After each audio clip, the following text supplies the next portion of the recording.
Now, talking about confession, there's this thing they call karma.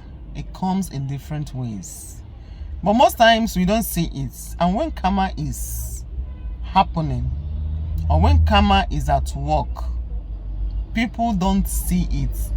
People don't understand that karma is beginning to work, that karma is at work. You understand? You see this thing they say, confession, unprovoked confession. Sometimes it's karma. If God wants to expose you, he will slap you and you begin to talk anyhow.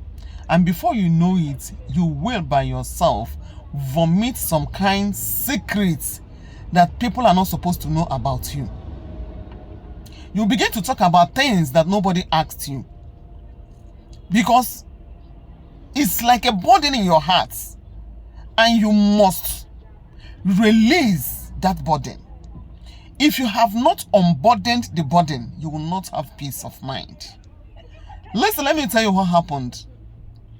Many years back in my village,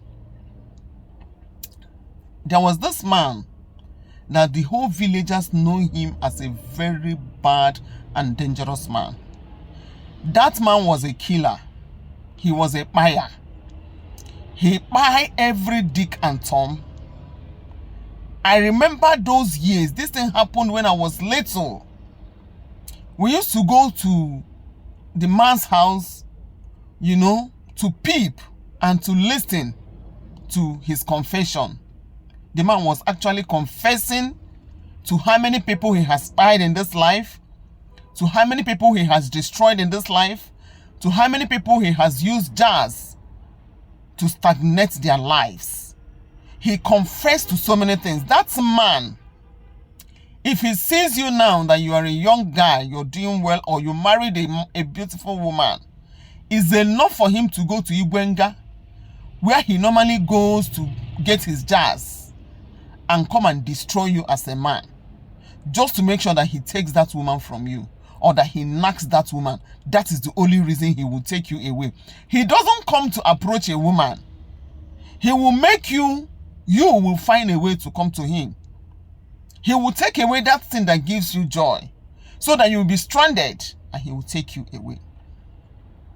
So this man was doing this thing, he was doing this thing, a lot of people were afraid of him. Nobody comes close to him. You don't talk when he's talking. He was always full of himself.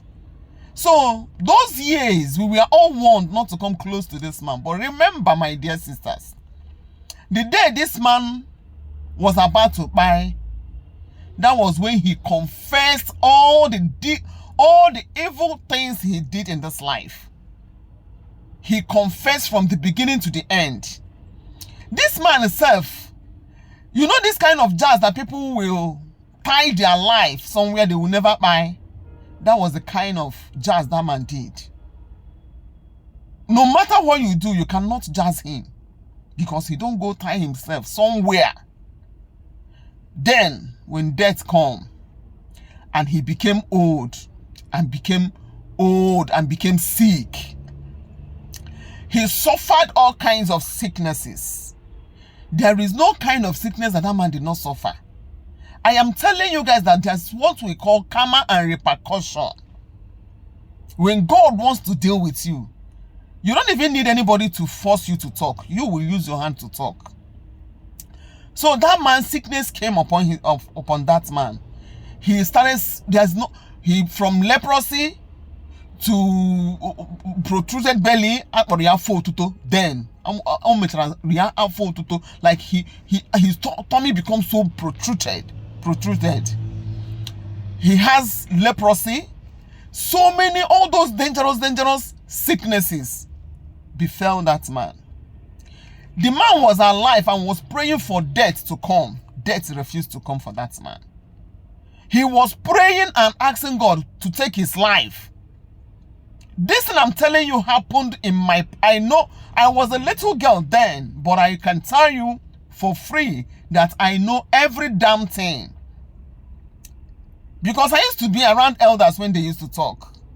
I used to listen to them talk. And we as kids then will now go and be peeping and be trying to listen to what the man was saying. The man will be like, I killed this Bob. I kill him. You know? Yes, why won't I kill him? I kill him because he married a beautiful woman. Why would he look at that woman? Hey, this woman, somebody's so person's child. This thing I'm telling you is a true life story. I'm not lying, and I don't want to go deep into the story, because if I go very, very deep, the family of this man watch me on this internet. My people from my village know what I'm talking about. This man started confessing. He confessed and confessed and confessed and confessed until do you know that it got to the point that people are no longer entering inside the room that this man was in. They locked him up in one room. Inside that room, he was decaying, he was smelling, he was all kind, because they were just praying for him to just buy. He himself was praying to buy. His own people were praying for him to just go. They locked him up there. He doesn't eat anymore.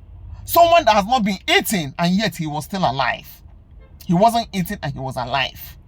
He was just breathing and confessing because of the kind of dangerous jazz he did then. Listen, there was a time people do jazz.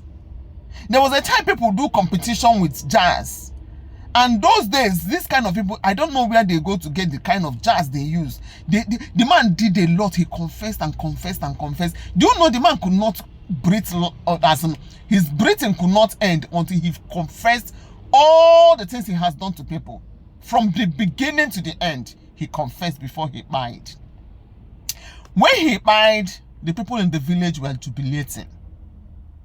People were happy that at least finally he died. You understand it? So why am I telling you this story? I'm telling this story because when you see people all of a sudden, they start saying things. They start saying things that that are not good to be heard, that like ears are not supposed to hear. Know that one, karma is at work, or repercussion is at work, or maybe some evil spirits are manipulating this person to talk. You know, there are some confessions that if you don't do, or if you don't make such confessions, you will never have peace of mind. Especially wicked and evil people. But their own is that when that power comes, the power used to be bigger than them. They will have no option than to confess. So, just have it at the back of your mind that there is repercussion and there is karma. It comes in different ways. Thank you.